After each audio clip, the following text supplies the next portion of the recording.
நேரம் 12:45. இலங்கை ஒலிபரப்பு கூட்டுத்தாபனம் செய்திகள். செய்தி ஆசிரியர் ஸ்ரீ நாகவாணி ராஜா. வாசிப்பவர் கே ஜெயகிருஷ்ணா. முதலில் தலைப்புச் செய்திகள். கிராமத்துடன் கலந்துரையாடல் வேலை திட்டத்தின் மற்றொரு கட்டம் ஜனாதிபதியின் தலைமையில் அம்பாறை உகுணலாட்டுகல கிராமத்தில் இன்று. உயிர்த்த ஞாயிறு தாக்குதலுடன் தொடர்புடைய 3 இளைஞர்கள் மீது அமெரிக்க நீதித்துறை குற்றப்பத்திரம் தாக்கல் செய்துள்ளது. கோவிட் தடுப்பூசியை கொள்வனவு செய்வதற்காக அரசாங்கம் பல்வேறு நாடுகளுடன் கலந்துரையாடல். தமிழ் மக்களுக்கு தம்மால் இயன்ற அளவிலான சேவைகளை செய்து வருவதாக அமைச்சர் டக்ளஸ் தேவானந்தா தெரிவிப்பு. ஜோ பைடனின் பதவியேற்பு நிகழ்வில் கலந்து கொள்ளப் போவதில்லை என டொனால்டு டிரம்ப் தெரிவித்துள்ளார்.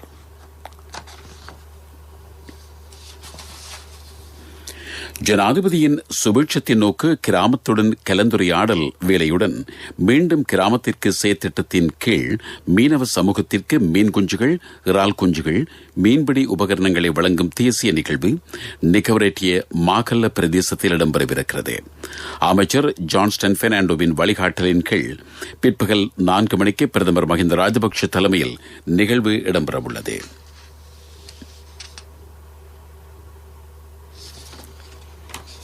நாட்டிற்கு கோவிட்-19 தடுப்பூசியை கொள்வனவு செய்வதற்காக சீனா, ரஷ்யா மற்றும் இந்தியாவுடன் கலந்துரையாடல்கள் இடம்பெறுவதாக அரசாங்கம் தெரிவித்துள்ளது. உலக சுகாதார அமைப்பு கோவேக்ஸ் வேலை திட்டத்தின் ஊடாக தடுப்பூசியை பெற்றுக்கொள்ள எதிர்பார்க்கப்படுகிறது. ஆசிய அபிவிருத்தி வங்கி தடுப்பூசியை கொள்வனவு செய்வதற்காக $5 மில்லியன் நாட்டிற்கு வழங்க இணக்கம் வெளியிட்டுள்ளது. முகக்கவசம் அணியாத நபர்களை கைது செய்வதற்காக விசேட சுற்றி வளைப்பின் போது 26 பேர் நேற்றைய தினம் கைது செய்யப்பட்டுள்ளதாக போலீஸ் ஊடக பேச்சாளர் அஜித் ரோகன தெரிவித்துள்ளார்.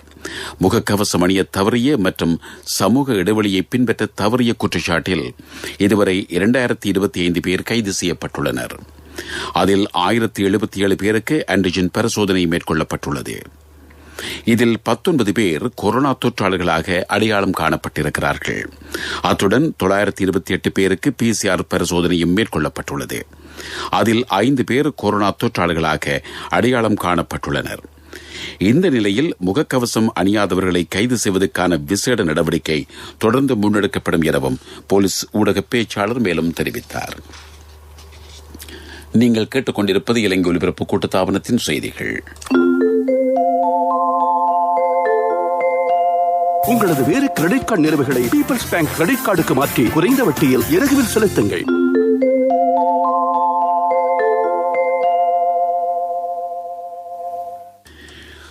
தமிழ் மக்கள் எதிர்கொள்ளும் அன்றாட பிரச்சினைகளை இயன்றளவு தாம் தீர்த்து வருவதாக அமைச்சர் டக்ளஸ் தேவானந்தா தெரிவித்திருக்கிறார். இதற்காக இலங்கை இந்திய ஒப்பந்தத்தின் ஊடாக தேசிய அரசியலில் பிரவேசித்ததாகவும் அவர் குறிப்பிட்டார். இதன் ஊடாகவே தேசிய நல்லிணக்கத்தை நோக்கி தாம் பயணித்துக் கொண்டிருப்பதாகவும் அமைச்சர் தெரிவித்தார். எதிர்ப்பு அரசியலை செய்ய முடியாது என்பதல்ல, அதனால் மக்களுக்கு எவ்வித பயணம் இல்லை என்பதாலேயே அதை தவிர்த்து வருவதாகவும் அமைச்சர் சுட்டிக்காட்டினார். பாராளுமன்றத்தில் நேற்று இடம்பெற்ற சபை ஒத்திவைப்பு வேளை விவாதத்தில் கலந்து கொண்ட பின் ஊடகங்களுக்கு கருத்து தெரிவித்த அமைச்சர் இதனை குறிப்பிட்டார். நாடுபூராகவும் நடைமுறைப்படுத்தப்படும் கிராமத்துடன் உரையாடல் நிகழ்ச்சி திட்டத்தின் கீழ் அம்பாறை மாவட்டத்தின் உகன பிரதேச செயல பிரிவுக்குட்பட்ட லாட்டுகல கிராமத்தில் இன்று காலை செயற்திட்டம் ஆரம்பமானது. ஜனாதிபதி கோட்டாபய ராஜபக்ஷ அந்த கிராமத்திற்கு சென்று தற்சமயம் கிராம மக்களுடன் கலந்துரையாடி வருவதாகவும் எமது செய்தி தொடர்பாடல் தெரிவிக்கிறது. லாட்டுல கிராமத்தில் 232 குடும்பங்கள் வசிக்கின்றன. 800க்கும் அதிகமானோர் அங்கு வாழ்ந்து வருகிறார்கள். 700 தற்காலிக வீடுகளும் 13 வீடுகள் பகுதியளவிலும் அங்கு அமைக்கப்பட்டிருப்பதாக மாவட்ட செயலாளர் DML பண்டாரநாயக்க தெரிவித்தார். தொலைத்தொடர்பாடல் நிறுவனமாக எமது பொறுப்பை சமூகத்தின் ஏனையோர் ஏற்றுக்கொள்கிறார்கள். மனிதநேய செயல்பாடுகளை மேம்படுத்துவதுடன் ஐக்கியத்துடனான சமூகத்தை கட்டியெழுப்புவது அவசியம் என இலங்கை ஒலிபரப்பு கூட்டுத்தாபனத்தின் பணிப்பாளர் நாயகம் சந்திரபால லியனகே தெரிவித்துள்ளார். நிறுவன மட்டத்தில் போட்டிகளை நடத்துவதன் ஊடாக சகல அலைவரிசைகளினதும் முயற்சியானது சிறந்த சமூக உருவாக்கும் என அவர் குறிப்பிட்டிருக்கிறார். FM தின வானொலியில் இன்று இடம்பெற்ற நேரடி நிகழ்ச்சியில் கலந்து கொண்ட பணிப்பாளர் நாயகம் இவ்வாறு குறிப்பிட்டார். கோவிட்-19 கொரோனா தொற்று காரணமாக வெளிநாடுகளில் நிற்கதியாகியிருந்த 511 இளைஞர்கள் நாட்டுக்கு அழைத்து வரப்பட்டுள்ளனர். ஐக்கிய அரபு எமிரேட்ஸில் இருந்து 340 பேரும், கட்டாரில் இருந்து 126 பேரும், இந்தியாவில் இருந்து 45 பேரும் இவ்வாறு அழைத்து வரப்பட்டுள்ளதாக கோவிட்-19 தடுப்பிற்கான தேசிய செயற்பாட்டு மையம் தெரிவித்துள்ளது. நாட்டை வந்தடைந்த அனைவருக்கும் PCR பரிசோதனை மேற்கொள்ளப்பட்டு பின்னர் அனைவரும் தனிமைப்படுத்தல் நடவடிக்கைகளுக்காக அனுப்பப்பட்டிருப்பதாகவும் தெரியவந்திருக்கிறது. இதனிடையே சீனாவில் இருந்து 12 பேர் மற்றும் ஓமானில் இருந்து 50 பேரும் இன்றைய தினம் நாடு திரும்ப உள்ளதாகவும் தெரிவிக்கப்படுகிறது. இணையவழி மூலமான நிதி மோசடியில் ஈடுபட்ட நைஜீரிய நாட்டவர் உட்பட 3 பேர் நுகேகுட பகுதியில் வைத்து கைது செய்யப்பட்டுள்ளார்கள். பல்வேறு நிதி மோசடிகளுக்காக பயன்படுத்தப்படும் 22 போலி அடையாள அட்டைகள், 18 வங்கிக் கணக்கு புத்தகங்கள், 29 ATM கார்டுகள் மற்றும் 12 கையடக்க தொலைபேசிகள் உட்பட பல உபகரணங்கள் நைஜீரிய பிரஜையிடம் இருந்து கைப்பற்றப்பட்டிருக்கின்றன. கைது செய்யப்பட்ட நைஜீரிய நாட்டவர் இணைய முகவரிகளை ஹேக் செய்வதன் மூலம் இவ்வாறான நிதி மோசடிகளில் ஈடுபட்டுள்ளதாக தெரியவந்துள்ளது. மாத்தளை பொது வைத்தியசாலையில் மேற்கொள்ளப்பட்ட ஆன்டிஜென் பரிசோதனையில் 5 பேருக்கு கொரோனா தொற்று உறுதிப்படுத்தப்பட்டுள்ளது. வெளிநோயாளர் பிரிவில் சிகிச்சை பெறுவதற்காக வருகை தந்த 2 நோயாளர்கள் மற்றும் வைத்தியசாலையில் தங்கியிருந்து சிகிச்சை பெறும் 3 பேருக்கும் இவ்வாறு தொற்று உறுதிப்படுத்தப்பட்டுள்ளது. 7 மாறாக மேற்கொள்ளப்பட்ட ஆன்டிஜென் பரிசோதனையில் இவர்கள் தொற்றாளர்களாக இனம் காணப்பட்டுள்ளார்கள். இதற்கு முன்னர் மாத்தளை வைத்தியசாலையில் சிகிச்சை பெற்று வந்த சிலருக்கு கோவிட் தொற்று உறுதிப்படுத்தப்பட்டிருந்தமை குறிப்பிடத்தக்கது. அபராத தொகையை செலுத்த முடியாத நிலையில் சிறையில் உள்ள கைதிகளை விடுதலை செய்ய நடவடிக்கை மேற்கொள்ளப்பட்டுள்ளது. ஜனாதிபதியின் விசேட அரச மன்னிப்பின் கீழ் இவர்கள் விடுவிக்கப்பட உள்ளார்கள். சிறைச்சாலைகளில் நெரிசலை குறைப்பதற்காக இந்த நடவடிக்கை மேற்கொள்ளப்பட்டுள்ளதாக சிறைச்சாலைகள் பேச்சாளர் தெரிவித்தார். அதன்படி இன்று முதல் இந்த நடவடிக்கை மேற்கொள்ளப்படுவதாகவும் அவர் குறிப்பிட்டார். பொலன்னறுவ லங்காபுரி புலஸ்திபுர கேகலுகம பிரதேசத்தில் பஸ் ஒன்று விபத்துக்குள்ளானதில் 30 பேர் காயமடைந்திருக்கிறார்கள். ஆடை தொழிற்சாலை ஒன்றின் ஊழியர்களை ஏற்றிச் சென்ற பஸ் வண்டி ஒன்று இன்று காலை பராக்கிரம சமுத்திரத்துடன் தொடர்புடைய கால்வாய் ஒன்றில் கவிழ்ந்ததில் இந்த விபத்து நேர்ந்திருக்கிறது. விபத்து ஏற்படும் போது ஆடை தொழிற்சாலையில் பணிபுரியும் 44 பணியாளர்கள் பஸ் வண்டியில் இருந்ததாக போலீசார் தெரிவிக்கிறார்கள். விபத்தில் காயமடைந்தவர்கள் பொலன்னறுவ மற்றும் புலஸ்திபுர வைத்தியசாலைகளில் அனுமதிக்கப்பட்டிருக்கிறார்கள். இலங்கை ஒலிபரப்பு கூட்டத்தாபனம் நாடளாவிய ரீதியில் உள்ள விகாரைகளில் ஏற்பாடு செய்துள்ள ரத்ன சூத்திர மந்திர உச்சாடன நிகழ்வின் 76வது நிகழ்வு இன்று கொழும்பு 6 கிரலப்பனை பலபொக்கன பூரான விகாரையில் இடம்பெறவிருக்கிறது. மாலை 6:30 இருந்து வர்த்தக சேவை சிட்டி FM அலைவரிசைகளின் ஊடாக இது நேரடியாக அஞ்சல் செய்யப்படும். வடக்கு புத்தளம், களனிவெளி மற்றும் கரியோர ரயில் சேவைகள் 17 இன்றும் நாளையும் சேவையில் இணைத்துக் கொள்ளப்பட உள்ளதாக ரயில்வே திணைக்களத்தின் பிரதம செயலாளர் கசுன் சாமர தெரிவித்தார். அதன்படி பிரதான ரயில் மார்க்கங்களில் 9 ரயில்களும், வடக்கு மார்க்கத்தில் 1 ரயிலும், புத்தளம் ரயில் மார்க்கத்தில் 3 ரயில்களும், கரியோர ரயில் மார்க்கத்தில் 5 ரயில்களும், களனிவெளி ரயில் மார்க்கத்தில் 2 ரயில்களும் சேவையில் ஈடுபடுத்தப்படும். கொரோனா காரணமாக திமட்டகொட ரயில் நிலையத்தில் ரயில்கள் தொடர்ந்தும் நிறுத்தப்படாது எனவும் ரயில்வே திணைக்களத்தின் பிரதம செயலாளர் குறிப்பிட்டுள்ளார். தற்போது நாட்டில் நிலவுகின்ற மழையுடனான காலநிலை காரணமாக பதுளை உள்கிட்டிய நீர்த்தக்கத்தின் 7 வான்கதவுகள் திறக்கப்பட்டுள்ளன. இதனால் தெல்தெனிய, உள்கிட்டிய, ரொட்டலாவில போன்ற தாழ்நில பகுதிகளில் வாழும் மக்கள் அவதானத்துடன் செயல்படுமாறு இடர் முகாமைத்துவ மத்திய நிலையம் அறிவித்துள்ளது. உங்களது வேறு கிரெடிட் கார்டு நிலுவைகளை பீப்பிள்ஸ் பேங்க் கிரெடிட் கார்டுக்கு மாற்றி குறைந்த வட்டியில் மாதாந்த தவணை கொடுப்பனவாக இலகுவில் செலுத்துங்கள். மேலதிக தகவல்களுக்கு peoplesbank.lk இணையத்தை நாடுங்கள். பிரதான செய்தி வழங்குவோர் ஒவ்வொரு வீட்டிலும் இருக்க வேண்டிய வீட்டு வைத்தியர் சித்தாலேப. IS தீவிரவாதிகளுக்கு ஆதரவளித்த குற்றச்சாட்டின் பேரில் 3 இளைஞர்கள் கைது செய்யப்பட்டுள்ளதாக அமெரிக்க நீதித்துறை அறிவித்துள்ளது. கடந்த 2019 ஆண்டு உயிர்த்த ஞாயிறு தாக்குதலில் 268 பேர் பலியாகினர். அந்த தாக்குதல்களில் 5 அமெரிக்கர்களும் பலியாகினர். அந்த நிலையில் கைது செய்யப்பட்டுள்ள இளைஞர்கள் மூவரும் உயிர்த்த ஞாயிறு தாக்குதல்களுடன் தொடர்புபட்டுள்ளதாகவும் அமெரிக்க நீதித்துறை குறிப்பிட்டிருக்கிறது. சதி முயற்சி மற்றும் வெளிநாட்டு பயங்கரவாத அமைப்பிற்கு பொருட்கள் உதவிகளை வழங்க முயன்றார்கள் என்ற லாஸ் ஏஞ்சல்ஸ் நீதிமன்றம் குற்றச்சாட்டினை சுமத்தியிருக்கிறது. இந்த மூவரும் இலங்கையில் உயிர்த்த ஞாயிறு தாக்குதலை முன்னெடுத்த குழுவுடன் தொடர்புள்ளவர்கள். அந்த குழு IS அமைப்புடன் தொடர்பை பேணியது என அமெரிக்க ஊடகங்கள் தெரிவித்துள்ளன.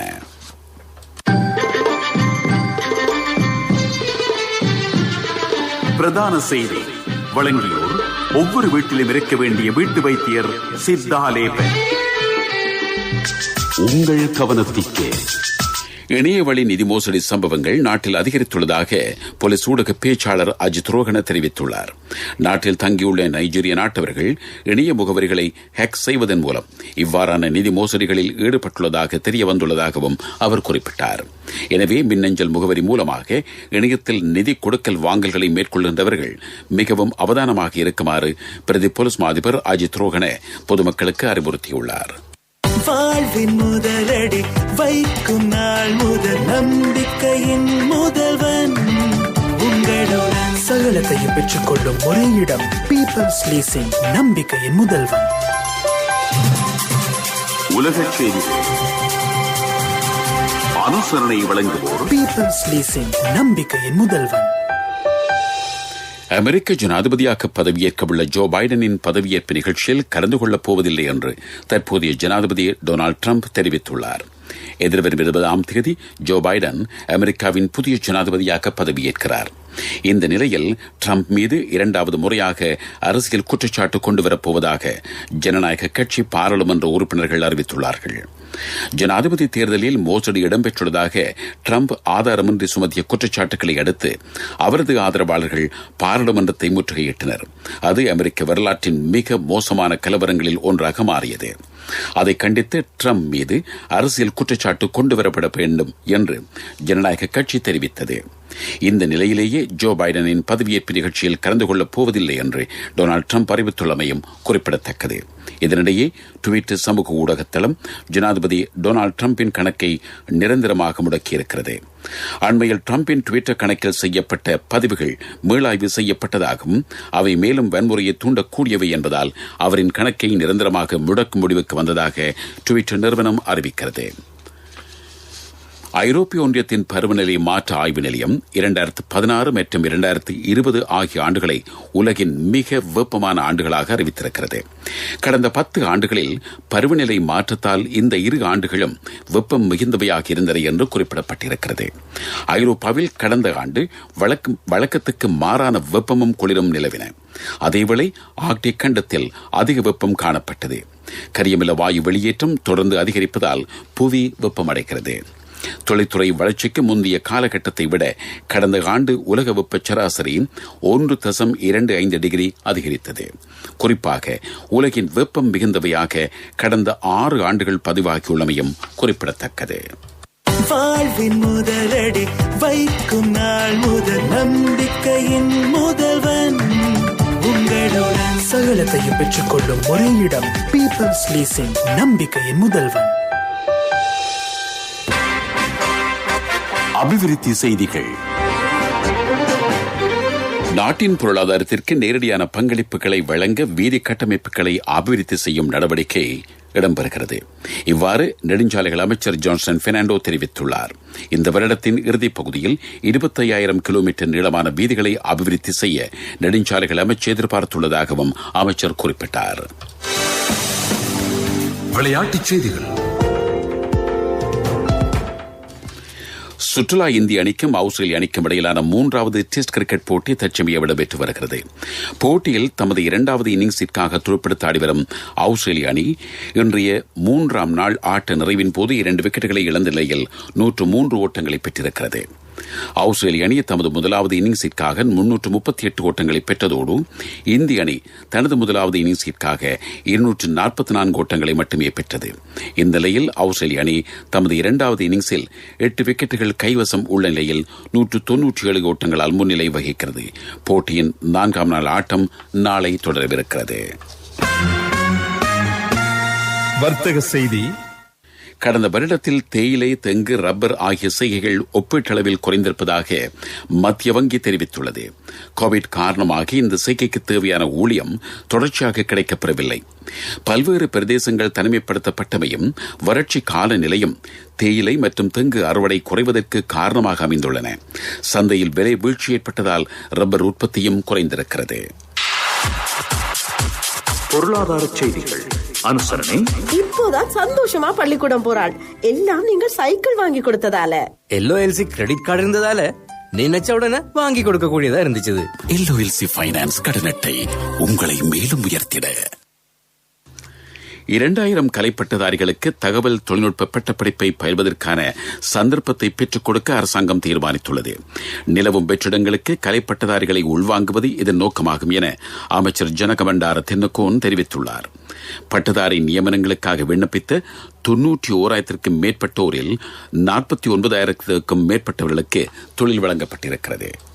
என் கணவன் எனக்கு தந்த மோதிரம் தான் என் வாழ்க்கை. LOLCக்கும் உங்களோட தங்கம் உயிரை போன்றது. உங்களோட தங்கம் எங்கள்கிட்ட இருக்கிற வரைக்கும் உங்களுக்கு ஆயுள் காப்புறுதி தருவது நாங்க மட்டும்தான். நேரத்துக்கு தவணை செலுத்த முடியாம போனா உங்களோட தங்கத்தை உங்களுக்கு திருப்பி தருவதுதான் எங்கட நோக்கம். உங்களால தவணைய நேரத்துக்கு செலுத்த முடியாம போனா அதற்கு தீர்வும் நாங்க தருவோம். நான் எதிர்பார்த்த தொகையை விட அதிகம் கிடைச்சதும் இல்லாம வேலையும் சுலபமா முடிஞ்சு எனக்கு மதிப்புமிக்க பரிசும் கிடைச்சது. LOLC இடமிருந்து பெறும் சேவை தங்கத்துக்கு நிகரானது. LOLC ஃபைனான்ஸ் ரன்சவிரண்ய சேவை. காலநிலை அறிக்கை.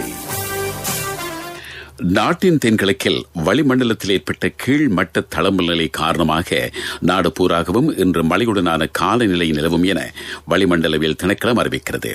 இந்த நிலை சில நாட்களுக்கு சற்று அதிகரிக்கும் என எதிர்பார்க்கப்படுகிறது. வடக்கு, கிழக்கு, வடமத்திய, மத்திய, ஊவா மாகாணங்களில் அவ்வப்போது மழை அல்லது இடியுடன் கூடிய மழை பெய்யலாம். வடக்கு, கிழக்கு, மத்திய, ஊவா மாகாணங்களின் சில இடங்களில் 75 மில்லிமீட்டருக்கும் அதிகமான காற்றுடன் கூடிய மழை வீழ்ச்சி எதிர்பார்க்கப்படுகிறது. நாட்டின் ஏனைய பகுதிகளில் பல இடங்களில் மாலை வேளையில் இடியுடன் கூடிய மழை பெய்யக்கூடும். சில இடங்களில் 100 மில்லிமீட்டருக்கும் அதிகமான பலத்த மழை வீழ்ச்சி எதிர்பார்க்கப்படுவதாக திணைக்களம் வெளியிட்டுள்ள அறிக்கையில் குறிப்பிடப்பட்டிருக்கிறது. மீண்டும் தலைப்புச் செய்திகள். கிராமத்துடன் கலந்துரையாடல் வேலை திட்டத்தின் மற்றொரு கட்டம் ஜனாதிபதியின் தலைமையில் அம்பாறை உகணலாட்டுகல கிராமத்தில் இன்று. உயிர்த்த ஞாயிறு தாக்குதலோடு தொடர்புடைய 3 இளைஞர்கள் மீது அமெரிக்க நீதித்துறை குற்றப்பத்திரம் தாக்கல் செய்திருக்கிறது. கோவிட் தடுப்பூசியை கொள்வனவு செய்வதற்காக அரசாங்கம் பல்வேறு நாடுகளுடன் கலந்துரையாடல். தமிழ் மக்களுக்கு தம்மால் இயன்ற அளவிலான சேவைகளை செய்து வருவதாக அமைச்சர் டக்ளஸ் தேவானந்தா தெரிவிப்பு. ஜோ பைடனின் பதவியேற்பு நிகழ்வில் கலந்து கொள்ளப் போவதில்லை என டொனால்டு டிரம்ப் தெரிவித்துள்ளார். இத்துடன் செய்திகள் முடிவடைந்தன. எமது அடுத்த பிரதான செய்தி அறிக்கை இன்று மாலை 6 மணிக்கு இடம்பெறும்.